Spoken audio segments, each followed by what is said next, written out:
इस कहानी की शुरुआत में हमें एक पोल्ट्री फार्म में रेजी नाम के टर्की को दिखाया जाता है, जो बाकी टर्की से बेहद अलग और इंटेलिजेंट होता है, मगर उसे कोई पसंद नहीं करता था। लेकिन एक दिन उसे पता चल जाता है कि उनका मालिक उन्हें इसीलिए पाल रहा है ताकि थैंक्सगिविंग फेस्टिवल पर उन टर्कीज का चिकन बना सके। रेजी इस बात को अपने सभी साथियों को बताता है, लेकिन किसी को उसकी बातों पर विश्वास नहीं होता, क्योंकि अगर लेकर जाता था तो उन्हें लगता था कि वो उसे टर्कीज के महल में लेकर जा रहा है। लेकिन एक दिन यूनाइटेड स्टेट के प्रेसिडेंट वहाँ आते हैं, जिससे एक बूढ़े टर्की को लगता है कि वो सब उन्हें यहाँ खाने आए हैं। इसीलिए वो सभी को कहता है कि रेजी सही कह रहा था और लोग हमें पकड़ने आए हैं। लेकिन इससे सभी को लगता है कि ये सब रेजी की वजह से हो रहा है, इसीलिए वो उसे बाहर निकाल देते हैं। लेकिन तभी प्रेसिडेंट की बेटी रेजी को उठाकर वहाँ से ले जाती है और वो अपने डैड से उसे सरकारी मुर्गा बनाने की जिद करती है, तो उसके डैड को भी उसकी बात माननी पड़ती है और उसे अपने साथ लेकर घर लौट जाते हैं। इससे रेजी की दिन रात पिज्जा ऑर्डर करके खाया करता था और उसे कोई मना भी नहीं कर सकता था, क्योंकि वो प्रेसिडेंट का सरकारी मुर्गा था। लेकिन जब एक रात रेजी सो रहा होता है तो एक मुर्गा उसका किडनैप करके उसे अपने साथ ले जाता है और उसे बताता है कि मेरा नाम बाजीराव है और मैं मुर्गा बचाओ समिति से हूँ और मैंने तुम्हारा किडनैप एक सीक्रेट मिशन के लिए किया है। लेकिन रेजी को कुछ समझ नहीं आता और वहाँ से भागने लगता है, मगर बाजीराव उसे पकड़ लेता है और उसे अपने साथ लेकर जाने लगता है। तो रेजी से कहता है कि तुम मुझे गलत समझ रहे हो और तुम जिसे ढूंढ रहे हो वो मैं नहीं हूँ। तो बाजीराव से कहता है कि तुम्हारा नाम रेजी है और मुझे मुर्गों के मसीहा ने तुम्हारे बारे में सब कुछ बता दिया कि मैं तुम्हें ढूंढ लूँ और उन्होंने मुझे ये जादुई नोप दिया। लेकिन रेजी को ये सब मजाक लगता है, क्योंकि वो सिर्फ एक मामूली नोप था। लेकिन फिर भी बाजीराव उसे पकड़कर एक सीक्रेट मिलिट्री बेस में ले जाता है। तो रेजी उससे पूछता है कि सीक्रेट मिलिट्री बेस में क्या है। तो बाजीराव कहता है कि इसमें एक टाइम मशीन है। फिर उसे बताता है कि हर दिन मुर्गों को खाने के लिए मार दिया जाता है, इसीलिए हम पहले थैंक्सगिविंग फेस्टिवल पर जाएंगे, क्योंकि उस दिन से ही मुर्गों को पकाकर खाने की शुरुआत हुई थी। इसीलिए हम सब कुछ बदल देंगे, जिससे टर्की पकवान की लिस्ट में शामिल नहीं होंगे और सभी टर्की बच जाएंगे। फिर उसे एक डेक में लेकर जाता है, जिससे वो सीक्रेट मिलिट्री बेस में पहुँच जाते हैं, जहाँ असल में प्रेसिडेंट के द्वारा एक मिशन चलाया जा रहा था, जिसमें उन्होंने एक टाइम मशीन बनाई थी और आज उसकी टेस्टिंग करने वाले थे। लेकिन इस मिशन में बचने की कोई उम्मीद नहीं थी, जिससे पायलट बहुत डरा हुआ था। वहीं बाजीराव और रेजी सभी गार्ड से बचते हुए टाइम गार्ड उन्हें देख लेते हैं, इसीलिए उनसे बचकर वहाँ से भागने लगते हैं और वो टाइम मशीन तक पहुँच जाते हैं। लेकिन रेजी टाइम मशीन में नहीं जाना चाहता था, लेकिन पीछे से गार्ड उन्हें पकड़ने आ रहे थे, क्योंकि उन्हें पकाकर खाना चाहते थे। इसीलिए वो बाजीराव के साथ टाइम मशीन में चला जाता है। लेकिन वहाँ वॉल मोल के खुलने की वजह से इलेक्ट्रिसिटी निकलने लगती है, जिससे पायलट काफी डर जाता है और वो टाइम मशीन से निकलकर बाहर आ जाता है और बाजीराव और रेजी उस टाइम मशीन में पहुँच जाते हैं, जहाँ से पास्ट और फ्यूचर में जाया जा सकता था। टाइम मशीन का एआई स्टीव बाजीराव और रेजी को बताता है कि मैं space time exploration vehicle envoy हूँ और मैं तुम्हारी टाइम ट्रेवल करने में मदद करूंगा। तो रेजी उससे पूछता है कि हम कहाँ हैं। तो स्टीव से बताता है कि हम समय के उस बिंदु पर हैं, जहाँ से पास्ट, फ्यूचर और प्रेजेंट में जाया जा सकता है। तो बाजीराव से कहता है कि तुम हमें पहले थैंक्सगिविंग पर ले चलो। तो स्टीव उन्हें 1621 के समय के एक गाँव में ले जाता है, जहाँ 3 दिन बाद थैंक्सगिविंग मनाया जाने वाला था। वो एक जंगल में उतरते हैं, लेकिन टाइम मशीन की बैटरी खत्म हो गई थी, इसीलिए वो खुद ब खुद इनविजिबल होकर सोलर रिचार्ज मोड में चली जाती है। बाजीराव रेजी को लेकर दक्षिण की तरफ बढ़ने लगता है, कर देते हैं, जिससे वो बचकर वहाँ से भागने लगते हैं, मगर उन्हें पकड़ लेते हैं। लेकिन तभी मुर्गों का एक झुंड उन्हें बचा लेता है। बाजीराव उन्हें कहता है कि हम भविष्य से तुम्हें यहाँ बचाने आए हैं, लेकिन उन्हें विश्वास नहीं होता और रेंजर उसे कहता है कि हम शिकारियों को हमारे घर से दूर भगा रहे थे, लेकिन तुमने हमारा सारा प्लान बर्बाद कर दिया। तभी उस तरफ शिकारी आने लगते हैं, इसीलिए वो सभी वहाँ से भागने लगते हैं। शिकारी उन पर अटैक करते हैं, जिससे वो 2 टर्की को पकड़ने में कामयाब हो जाते हैं, लेकिन बाकी सभी वहाँ से एक जगह छिप जाते हैं। रेजी को जेनी बहुत अच्छी लगती है। वहीं बाजीराव सभी को कहता है कि हमें दुश्मन पर हमला करना चाहिए, तो रेंजर उसे ताकतवर है, इसीलिए हम उनसे नहीं जीत सकते। जिस पर बाजीराव से कहता है कि तुम डरपोक हो, इसीलिए मैं वहाँ अकेले जाऊंगा। इससे गुस्सा होकर रेंजर उस पर अटैक कर देता है, जिससे उनमें लड़ाई हो जाती है। तो जेनी उन्हें शांत करती है। वहीं हमें जंगल में बसे एक छोटे गाँव को दिखाया जाता है, जहाँ सभी लोग भूख से मर रहे थे, इसीलिए वो शिकारी उनके लिए खाना लेने गया था, जो उस गाँव का सरदार होता है। लेकिन जब गाँव वाले देखते हैं कि वो छोटे छोटे 2 टर्की को पकड़ कर लाया है, तो बहुत गुस्सा हो जाते हैं। सरदार उन सभी को कहता है कि मैं तुम सबके लिए इतने टर्की लेकर आऊंगा कि तुम खा भी नहीं पाओगे, और वो इसके लिए 3 दिन की मोहलत लेता है। वहीं जेनी सभी को अपने घर लेकर जाती है, जहाँ उनकी पूरी कॉलोनी होती है और उन्होंने अपने घर को एक पेड़ के नीचे छिपाकर बना सके। बाजीराव वहाँ सभी मुर्गों को कहता है कि मैं भविष्य से एक टाइम मशीन में बैठकर आया हूँ, ताकि मैं थैंक्सगिविंग को रोक सकूँ। तो सभी टर्की उससे पूछते हैं कि थैंक्सगिविंग क्या है। तो बाजीराव उन्हें बताता है कि एक तरह का त्योहार है जो अभी तक मनाया नहीं गया है, इसीलिए हमें इस फेस्टिवल को होने से रोकना होगा। तभी वहाँ इस कॉलोनी के लीडर चीफ ब्रॉड भी कहा जाते हैं, जो जेनी और रेंजर के डैड होते हैं। वो बाजीराव को कहते हैं कि हम इंसानों से जंग नहीं कर सकते।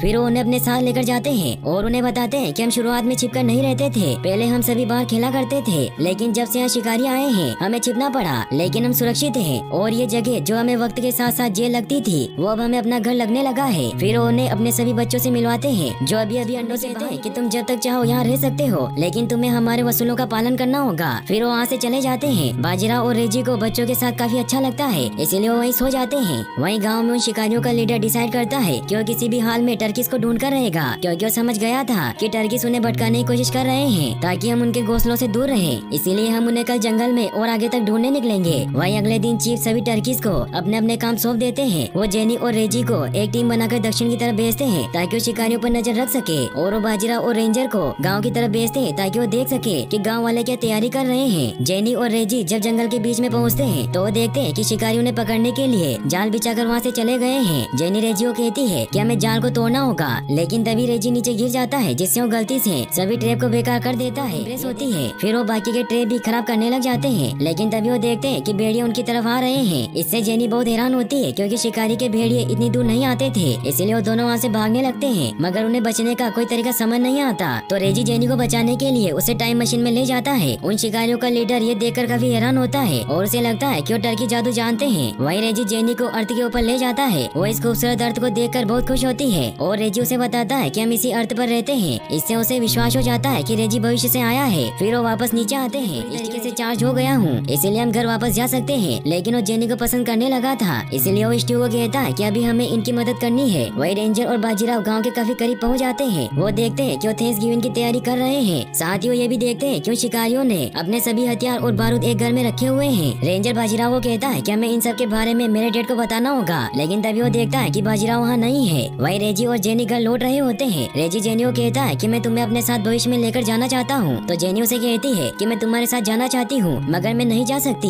क्योंकि मेरा परिवार अभी खतरे में है। तभी वहाँ बाजीराव रेजी को पकड़कर अपने साथ ले जाता है और उसे कहता है कि कल थैंक्सगिविंग होने वाला है, इसीलिए हमें आज रात ही शिकारियों पर हमला करना होगा, क्योंकि मुर्गों के मसीहा ने मुझे कहा था कि यह सब हम दोनों को मिलकर करना है। तो रेजी से कहता है कि ऐसा कोई मुर्गों का मसीहा नहीं है। फिर उसे बताता है कि मैं तुम्हारी तरह एक अच्छे फार्म पर पैदा नहीं हुआ था, मैं एक केमिकल फैक्ट्री में पैदा हुआ जहाँ सभी टर्कीज को मोटा करने के लिए एक फॉर्मूला खिलाया जाता था, लेकिन मैं उनसे बचा रहा क्योंकि मेरी माँ ने मुझे इंसानों से बचा कर रखा। और एक दिन उसकी माँ ने उसे कहा कि तुम्हें जाना होगा क्योंकि अंडे हमारा भविष्य है, इसीलिए तुम्हें इन्हें इंसानों से बचाना होगा। फिर वो तीनों अंडों को लेकर वहाँ से निकल जाता है। सभी से बहुत खुश होते हैं, लेकिन वहाँ के गार्ड उसे देख लेते हैं, इसीलिए उससे अंडे छीन लेते हैं, जिससे मैं निराश हो गया और मैंने डिसाइड किया था कि मैं अकेला रहूंगा ताकि मेरी वजह से कोई हर्ट ना हो। तभी उन्होंने मुझे मेरे भविष्य के बारे में बताया कि मुझे कैसे सभी मुर्गों को बचाना है। फिर उन्होंने मुझे वो टाइम नोट दिया और कहा कि कभी भी हार मत मानना, चाहे कुछ भी हो जाए। तो रेजो से कहता है कि मैं जानता हूँ कि तुम्हारी जिंदगी बहुत मुश्किल रही है, लेकिन इंसानों से भरे गांव पर हमला करना बहुत बड़ी बेवकूफी होगी। तो बाजीराव से कहता है कि मेरे पास प्लान है, हम इंसानों के सभी बारूद और हथियारों को खत्म कर देंगे, जिससे वो हम पर हमला नहीं कर पाएंगे। तो रेजी को भी यह आइडिया अच्छा लगता है क्योंकि इससे किसी को शिकारियों का डर नहीं रहेगा और जेनी रेजी के साथ फ्यूचर में जा सकेगी। फिर वो सभी से छिपते हुए गाँव में घुस जाते हैं और वो हथियार खाने में बारूद बिछाने लग जाते हैं। बाजीराव उन दो मुर्गों को बचाने जाता है जहाँ शिकारियों का लीडर सोया हुआ था, उससे उसका है, इसलिए वो सोचता है कि अगर वो उस होर्न को भी अपने साथ ले गया तो वो सभी का हीरो बन जाएगा। फिर वो उस होर्न को चुरा कर वहाँ से निकल जाते हैं और उन सभी बारूद में आग लगा देते हैं, जिससे सारा बारूद और हथियार ब्लास्ट हो जाते हैं। सभी इससे बहुत खुश होते हैं, लेकिन बाजीराव जिस होर्न को अपने साथ लेकर गया था उसमें से बारूद निकलता जा रहा था। वो जब कॉलोनी पहुँचते हैं तो बाजीराव सभी को बताता है कि हमने शिकारियों के हथियार और बारूद उड़ा दिए हैं। तो सभी से बहुत खुश होते हैं और वो सभी के हीरो बन जाते हैं। वहीं गाँव में शिकारियों का लीडर समझ जाता है कि सब टर्कीज ने किया है और उसे वहाँ बारूद की लाइन भी दिखाई देती है जो सोने की वजह से बनी थी, इसीलिए वो उसमें आग लगा देता है, जिससे वो सभी टर्की कॉलोनी में गुस्सा होते हैं। ये सब तुम्हारी वजह से हुआ है। सभी वहाँ से भागने लगते हैं, लेकिन इंसान उन सभी मुर्गों को पकड़ने लग जाते हैं और वो उनके पूरे घर में आग लगा देते हैं। ये देखकर चीफ बचे हुए मुर्गों को अपने बनाए हुए गुप्त रास्ते से बाहर निकालने लग जाते हैं। तभी जेनी को याद आता है कि उन्हें बच्चों को बचाना है, इसीलिए वो और रेजी उस तरफ बढ़ने लगते हैं। लेकिन तभी बाजीराव सभी बच्चों को बचाकर बाहर ले आता है। तभी वहाँ रास्ता बंद होने लगता है, इसीलिए जेनी के डैड उन्हें बचाने के लिए उस रास्ते को अपने हाथों से रोक लेते हैं, जिससे वो सभी तो बच जाते हैं, लेकिन उनके लीडर की जान चली जाती है और शिकारी बहुत सारे मुर्गों को पकड़कर अपने साथ ले गए थे।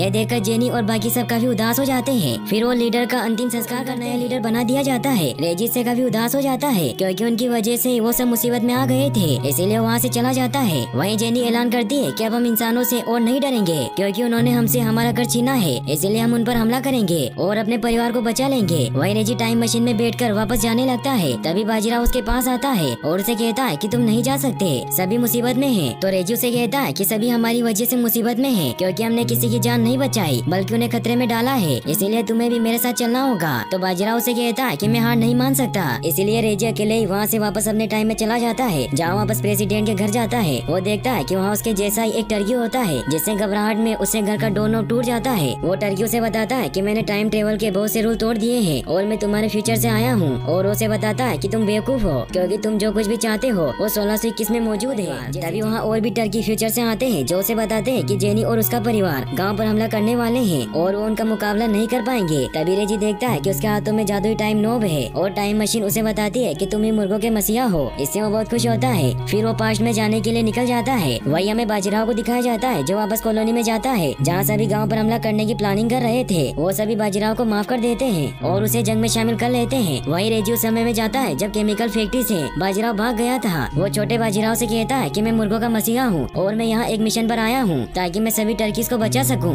इसलिए तुम्हें एक प्रेसिडेंट के टर्की को ढूंढना होगा जिसका नाम रेजी है। फिर वो उसे वो टाइम नॉब देता है और कहता है कि जादुई नॉब है जो तुम्हें हर मुसीबत से बचाएगा और एक मत मानना। फिर वो वहाँ से निकल जाता है। वही हमें दिखाया जाता है कि जेनी अपने सभी साथियों के साथ गांव पर हमला कर देती है। यह देखकर शिकारी का हेड अपने सभी साथियों से उन पर कैनन से अटैक करवा देता है। लेकिन तभी वहाँ रेजी पहुँच जाता है जिससे वॉर मॉल की वजह से वो सभी कैनन उस वॉर मॉल में चले जाते हैं। यह देखकर उन शिकारियों का हेड एक कैनन को रोकने की कोशिश करता है लेकिन वो भी उन कैनन के साथ वॉर मॉल के अंदर चला जाता है। फिर रेजी टाइम मशीन में बैठकर नीचे आता है जिससे बाजीराव भी समझ जाता है कि वही मुर्गों का मसीहा है। सभी इससे बहुत खुश होते हैं और रेजी सभी के लिए पिज्जा लेकर आया था जिससे सभी इंसान उनके दोस्त बन जाते हैं क्योंकि उनको पिज्जा बहुत अच्छा लगता है। और अब थैंक्सगिविंग को पिज्जा जिससे सभी मुर्गों की जान बच जाती है। जेनी भी इससे बहुत खुश होती है और अब इन सब की वजह से रेजी को त्योहारों का मतलब समझ आ जाता है कि त्योहार में सभी साथ में मिलकर खुशियाँ मनाते हैं और एक साथ वक्त गुजारते हैं। और अब रेजी जेनी के साथ बाजीराव वापस चला जाता है क्योंकि उसे और भी मुर्गों की मदद करनी थी। और यहीं पर ये मूवी एंड हो जाती है। और गाइस अगर आप ऐसी और एनिमेटेड वीडियोस देखना चाहते हैं तो इस वीडियो को लाइक और चैनल को सब्सक्राइब जरूर कर लें। Thanks for watching.